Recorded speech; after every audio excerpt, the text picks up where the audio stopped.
Bonjour à tous, c'est ravi de vous retrouver pour cette nouvelle édition de votre journal régional. Ce mardi, nous irons à Châteaulin, au siège de Doux, où les dirigeants de LDC, l'une des entreprises qui a fait une offre de reprise, étaient présents ce mardi matin.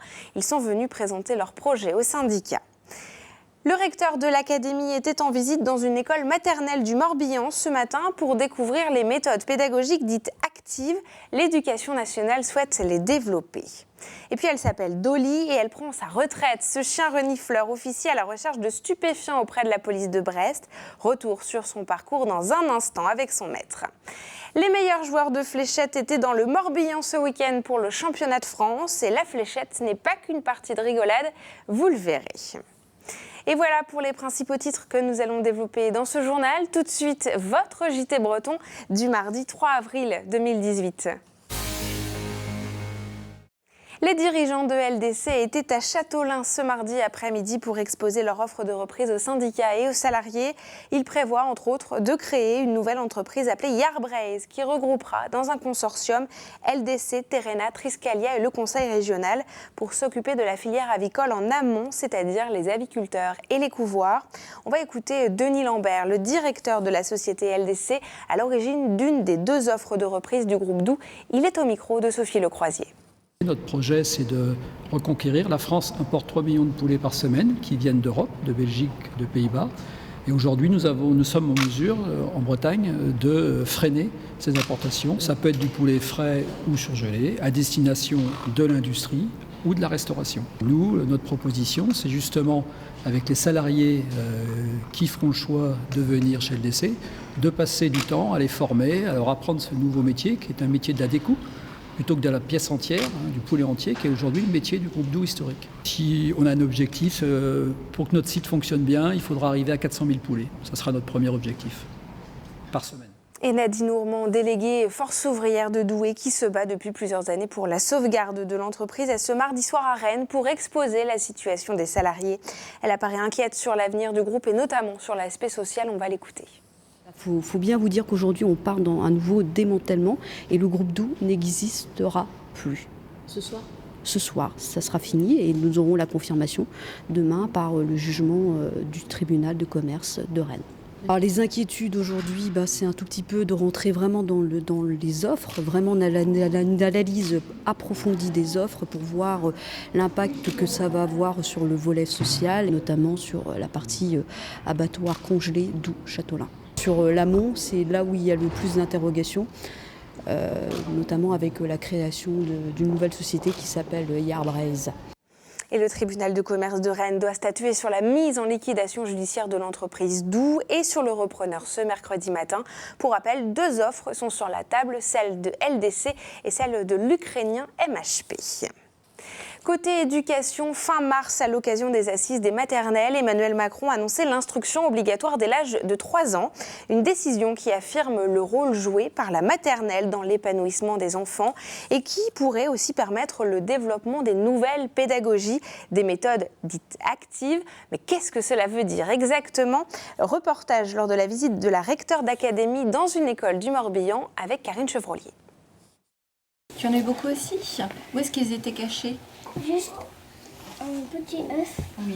Ce mardi matin, les élèves de cette classe multi-âge échangent sur leur week-end de Pâques avant la séance d'anglais. Mais ce déroulé, ils l'ont choisi. Car ici, depuis 3 ans, cette professeure des écoles applique une pédagogie dite active. Le principe, miser sur les envies des élèves avec un objectif bien ciblé. De les rendre autonomes, de les rendre acteurs de leurs apprentissages, qu'ils ne subissent pas et qu'ils n'aient pas l'impression d'être sous la contrainte. Si on les laisse choisir ce qu'ils ont envie d'apprendre, ils vont le faire avec plaisir et beaucoup plus facilement que si on essaie de les contraindre. Alors sachant que, en tant que professeur des écoles, j'essaie de leur faire couvrir à peu près tous les domaines du programme. Donc moi je vais, j'ai mon plan de travail et j'essaie d'équilibrer. Manipulation, lecture, résolution de problèmes, travaux pratiques, les activités se font selon l'envie, seul ou en groupe. Au cœur de cet apprentissage, l'usage, la sensorialité. Ça permet à la fois de structurer la pensée, ça permet par le mouvement, par l'engagement corporel, de pouvoir construire par exemple des repères spatiaux, temporels, qui sont absolument indispensables aux apprentissages futurs. Et puis la prise de parole, on l'a vu tout à l'heure, d'une richesse extraordinaire pour peu qu'on laisse le temps à chaque enfant, dans sa différence, de pouvoir exprimer à travers les mots les expériences qu'il a pu vivre. L'idée, plus d'autonomie dans le choix des activités pour développer l'intérêt chez l'enfant. D'ordinaire appliquée dans les écoles Freinet, Montessori ou De Crowley, cette méthode intéresse de plus en plus les professeurs d'écoles publiques. Des initiatives aujourd'hui encouragées par l'Éducation nationale. Et vous en avez peut-être pâti aujourd'hui lors de vos déplacements. La SNCF est en grève. Premier jour d'une mobilisation qui va durer en tout presque 3 mois. Les perturbations étaient fortes dans la région, quasiment aucun train au départ. Et on va voir cela tout de suite avec Jérôme Gallo. La Bretagne est l'une des régions les plus touchées par le coup d'envoi de la longue grève des cheminots contre la réforme de la SNCF. Ce mardi, aucun TGV n'a circulé à la gare de Brest et seuls 2 TER étaient au départ. Mercredi, 2e jour de grève, la situation ne devrait guère s'améliorer dans les gares bretonnes. En plus des cheminots, les éboueurs, comme ici à Morlaix, Air France et le personnel des hôpitaux de Bretagne Sud étaient aussi à l'arrêt ce mardi. La version parisienne de la grande manifestation brestoise de 2016 pour l'indépendance d'Arkea face au Crédit Mutuel n'aura finalement pas lieu. Prévu ce jeudi, les organisateurs viennent d'annuler leur rassemblement devant Bercy. Raison invoquée, la grève des cheminots. Mais le collectif Indépendance pour Arkea assure que ce n'est que partie remise, sans évoquer de nouvelles dates. Après Pleyber-Christ dans le Finistère, c'est au tour du centre d'accueil de migrants de Carlaz à côté de Douarnenez de fermer ses portes le 10 avril prochain. Des raisons économiques auraient motivé cette décision. En 2 ans, la fondation Massé-Trévidi a accueilli dans ce centre 80 migrants. Aujourd'hui, il n'en reste plus que 4. Le téléphérique de Brest est à l'arrêt depuis ce mardi pour cause de maintenance. Cette opération devrait durer jusqu'au 18 avril inclus. Elle va permettre au téléphérique de récupérer enfin sa 2e cabine. Charlotte, c'est son nom, était tombée de 3 mètres lors d'une maintenance menée durant l'été 2017. Ils sont 1 millier en France à soutenir les effectifs de police et de gendarmerie. Eux, ce sont les chiens. À Brest, Dolly et 10 ans de bons et loyaux services prend sa retraite ce mardi. Elle a aidé à maintes reprises la police à réaliser des prises d'argent et de stupéfiants. Alors, nous avons rencontré son maître, le brigadier-chef Franck Lecorvic. Il nous parle de la relation qui le lie à son animal, mais aussi de la retraite de Dolly. Reportage de Frédéric Lorenzon et David Cormier. Alors je suis le brigadier-chef Lecorvic Franck de la brigade canine de Brest. Je vais me séparer de mon chien Stup qui va partir à la retraite après 8 ans de service sur Brest. Et je vais aller chercher un nouveau chien. Je vais recommencer à zéro tout le travail que j'ai accompli avec Dolly pour la rendre opérationnelle. J'ai récupéré Dolly sur le Bon Coin en 2010. Et elle est opérationnelle et active sur Brest depuis septembre 2010. Ça se passe pas souvent, mais là ça a été un cas exceptionnel, on n'avait pas le choix. Notre centre de formation n'avait pas la possibilité logistique de former un chien, donc ils m'ont demandé de trouver moi-même le chien. Avec Dolly, je pense qu'on est à plus de 2000 perquisitions, même un peu plus.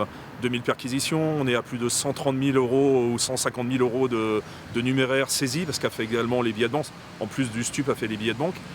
Et on a fait pas mal de quantités de cannabis, cocaïne, héroïne. On ne doit pas être loin de 100 kilos en cannabis. Ah oui, c'est un travail à 2, ouais. Tout seul, je suis rien. Et elle, toute seule, ça va être compliqué d'aller sur les perquises.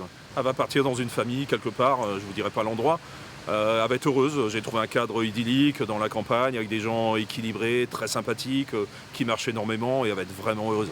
Et je suis super content, parce que ça va être un déchirement de la laisser. Mais je suis quand même préparé en tant que maître chien. Je sais qu'au final, je dois m'en séparer.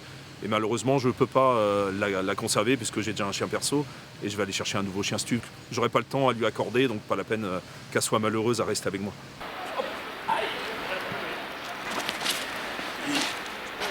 C'est bien ça, mon chien. T'as bien bossé encore. Et un mot de sport à présent pour vous dire que Malguenac était la capitale française de la fléchette ce week-end.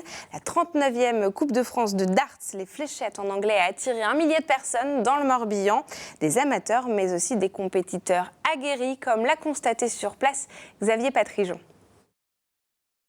Elle fait partie des incontournables de certains bars ou de soirées entre amis, mais ici, elle est regardée avec rigueur et sérieux. Malguenac a accueilli tout le week-end la Coupe de France de fléchettes. Les fléchettes dans les bars, c'est la base en fait des fléchettes, mais tous ces joueurs-là en fait sont passionnés, sont des compétiteurs, donc on a des compétitions nationales à travers la France. On s'est porté candidat auprès de la Fédération française de darts afin de l'organiser et on avait tous les atouts pour réussir. Les joueurs étaient environ 500, venus avec les familles et les passionnés pour suivre leurs exploits sur les nombreuses cibles alignées dans le gymnase ou bien sur le podium où il fallait faire preuve de concentration. C'est un sport d'adresse, c'est sûr, donc il faut être adroit. Il faut avoir une bonne capacité mentale, il faut savoir gérer ses émotions, gérer son stress et savoir calculer parce qu'en traditionnel, on est à la fois joueur et arbitre. Michael fait partie des vétérans et il vient justement de remporter les 8e de finale. Il faut être calme et ça repose en même temps, ça vide la tête. Faut pas être énervé à ce jeu-là, sinon on n'arrive à rien. Le président et organisateur de la compétition fait partie quant à lui de l'équipe de France de la fédération. Alors comme tous les joueurs, son équipement, aussi petit soit-il, est précieux. Ça fait 15 ans que je joue, je les ai depuis 12 ans, donc je les ai jamais changés. Évidemment, on change le matériel plastique qui sert à stabiliser la fléchette dans l'air. Mais la structure, en tout cas, on la garde et ça me réussit bien. En effet, avec son équipe, ils sont allés jusqu'au Japon. Les vainqueurs de ce week-end seront qualifiés quant à eux pour les Masters mondiaux. Les autres auront profité de ce grand week-end de fête entre passionnés. Et Thibaut Tricol a perdu son titre de champion de France ce week-end. C'est le Parisien Lionel Maranao qui l'a détrôné. Voilà, c'est la fin de cette édition. Merci de nous avoir suivis. Dans un instant, dans votre soirée, ne manquez pas votre magazine régional L'Instant T diffusé à 19h15 et 23h15. Pauline vous parle du festival Livre et Mer de Concarneau qui démarre vendredi. Elle vous fera aussi découvrir les coulisses de la restauration de la goélette étoile de la Marine nationale en ce moment à Brest. Et puis de la politique comme tous les mardis, Alain Cany, le nouveau délégué des jeunes socialistes dans le Morbihan, sera l'invité de Fanny Cocconnier. Une émission que vous pouvez revoir évidemment comme tous nos programmes sur les sites internet de TBO et TB Sud. Moi je vous retrouve demain à 19h pour un nouveau journal de la rédaction. Je vous souhaite une très belle soirée sur nos antennes.